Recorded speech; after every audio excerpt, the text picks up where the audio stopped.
Jam. Oh, hi guys.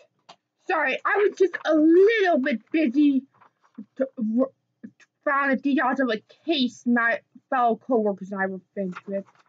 So as long as you're here, I'll explain what I can to you. I can't reveal some details because it's kind of a crime to talk about ongoing case.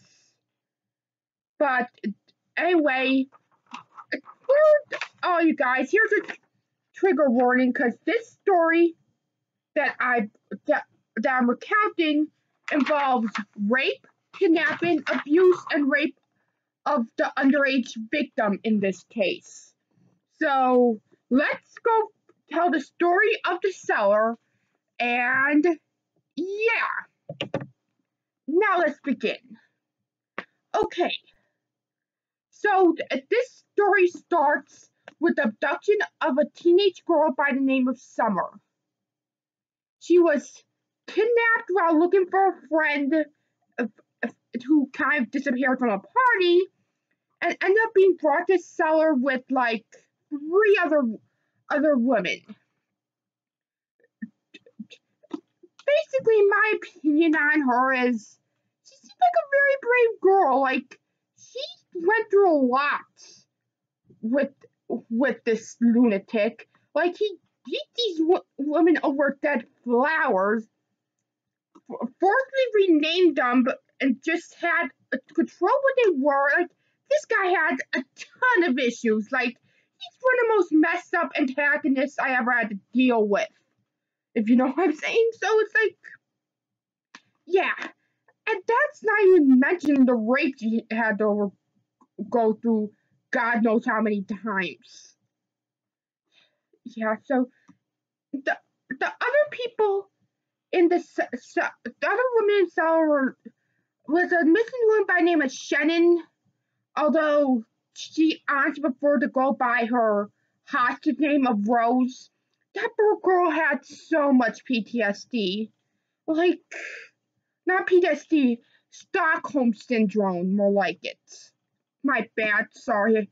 I have to get some coffee. This case is taking a lot out of everyone, but anyway. So Shannon had Stockholm Syndrome. She was genuinely in love with this guy. Like, it's to the point where the sex sessions didn't even count as rape anymore by technical terms because he actually wanted it now. So it's like, yeah, this girl got really messed up. So, yeah. Another hostage to bring up was, let's see, what's her name?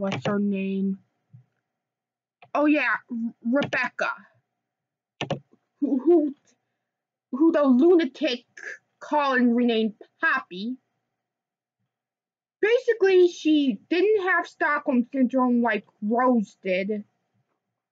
Shannon, my bad. To be honest, she won't let us.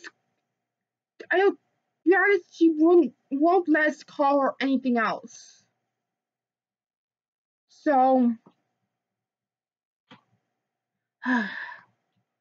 yeah.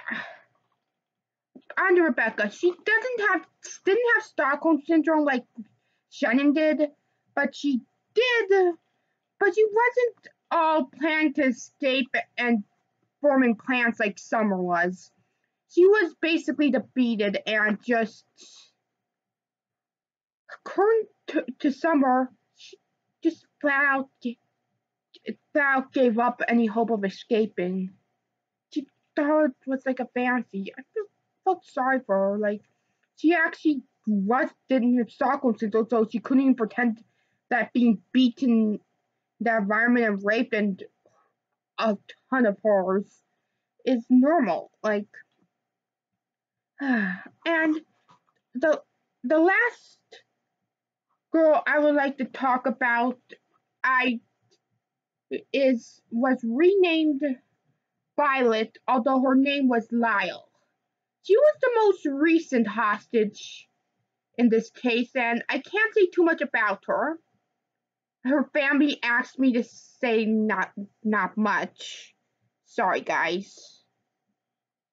But she was kind of on board with Summer and actually ended up injured because of it because he tried to knock the guy out. Yeah. This was a rough case, guys. I can't tell you too much about these victims or who lived or who died because, confidentiality, trial stuff, yada, yada, yada. But anyways, with that away, I would like to get my topic back on to the main crazy in this case, Colin, or Clover as he is insistent on being called. He's a piece of work. Like, the psychiatrist we have seen him will have a ball with him. He doesn't seem to feel what he's doing is wrong. Like, he doesn't even think he's guilty of rape, even though he is. He thinks he viewed him and the girls as a family, even though he kidnapped them. It's like this guy's a nutcase. Like, and he has this like unhealthy obsession with girls being pure, not dressing a certain way, and overall has a horrible temper. Like seriously, this guy's temper comes on faster than some of the flashbacks in this book, which I'll talk about later. But anyway, yeah, he's a nutcase. Major mother issues. The whole bang up to killing prostitutes because apparently his dad cheated on his mom with someone, so he now just used prostitutes or anyone having affairs as family busters, which they are, but adultery is not a death sentence. It doesn't clear a death sentence, you lunatic. Like, seriously. He was judge, jury, executioner in his mind. Like, yeah, what an absolute nutcase. Don't you guys think? Doesn't he sound like the most charming person? Yeah, of course he doesn't, because he's a rapist, a lunatic, and I honestly think he should spend the rest of his life in a insane asylum because he doesn't seem to understand right from wrong. So, yeah, that's my professional opinion of him, seeing I'm not a counselor, I'm a police officer. Take that as you will. But let's get on to the flashbacks.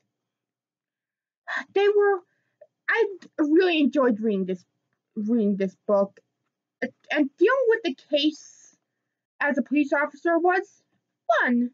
Like, it was really fun. Like, okay, not fun, but it was definitely an interesting case, if you know what I'm saying. But however, the flashbacks are the least fun thing about this case file. The flashbacks, like, the only one who actually furthers the story somewhat is it's like okay, but if being a writer as well, I would have written this account in a different way. And most of the most of the flashbacks are so criminally uninteresting, like only revealing what Ray knew about Nutcase, that he had issues with provocative women, that he had a quick temper, that he's a criminal, that he kidnapped people, and it just these flashbacks are so useless most of the time. It's a criminal, and they're frankly lucky that there was actually no writing police. Because if I were the writing police, I would at least be slapping on a heavy fine for wasting the reader's time. So yeah, basically the most useless one has to be the flashback to his childhood, or the account of his childhood, which only told reinforced what he already told us. That his dad cheated on his mom, it broke up the marriage, and that's yeah. Basically, it was telling us information we already knew, which was pretty boring considering we've been dealing with this case for a while by now, ever since Summer went missing. And it's like, why are you bothering us with this? Like, this fabric didn't reveal anything new whatsoever. It only revealed, guess what? it confirmed what the lunatic said about his past. And as he got more detail, with his mom was domineering and abusive to him whenever he showed emotion, with the book just saying it and not in the flashback. Like, this guy has such mother issues. Like, according to him, he never felt good.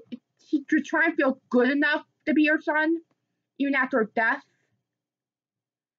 But he was also, like, torn between saying, "Ha, I am better than you ever thought I could be," yada yada yada, and also torn between feeling worthless, like miserable sad sack. To be honest, I feel bad that he's such a rough childhood, but I can't feel any sympathy for him because of the severity of his crimes.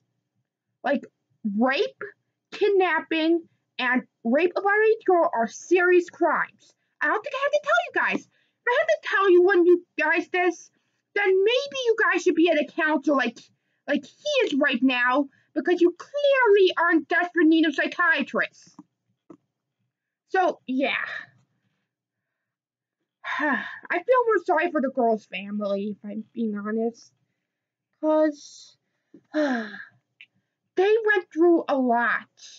The boyfriend and mother especially. This girl's boyfriend, like, actually attacked one of the suspects. One of the suspects this guy kind of framed for a murder he committed, because he wanted his girlfriend back.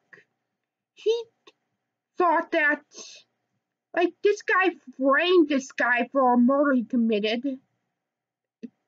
It was kind of easy. Like, this criminal was really smart, like, really insanely smart. So yeah, and he actually hit the guy because he wanted to know where his girlfriend is, and the mother wouldn't stop crying. The entire family missed her. I'm glad we managed to find her at the end, because that poor girl, like, she was really messed up after she was found. But for more details, you're going to read the account for yourself, because again, I can't tell you everything about what went down. Confidentiality reasons, I don't want the families to be harassed. Yeah, police stuff. Like, sorry. Yeah. I just gotta finish off this file. But anyways, half of them did make a good book. Like, again, the flashbacks came on so suddenly and were so suddenly, it was practically like the guy's temper, and they were useless, but they didn't completely destroy my enjoyment of the book. I mainly skipped over them and didn't miss much, to be honest. And yeah, this story was a good book, and I heavily recommend it.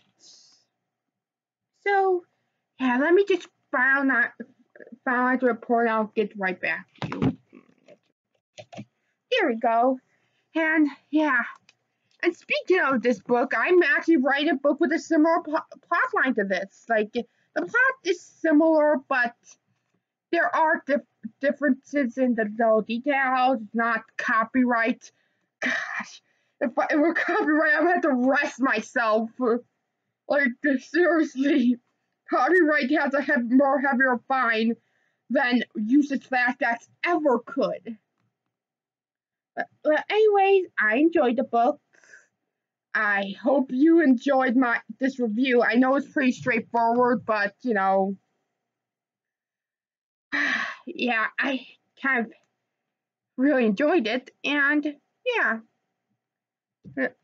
I'll tell you more about the book I'm writing, Replacements, when I can.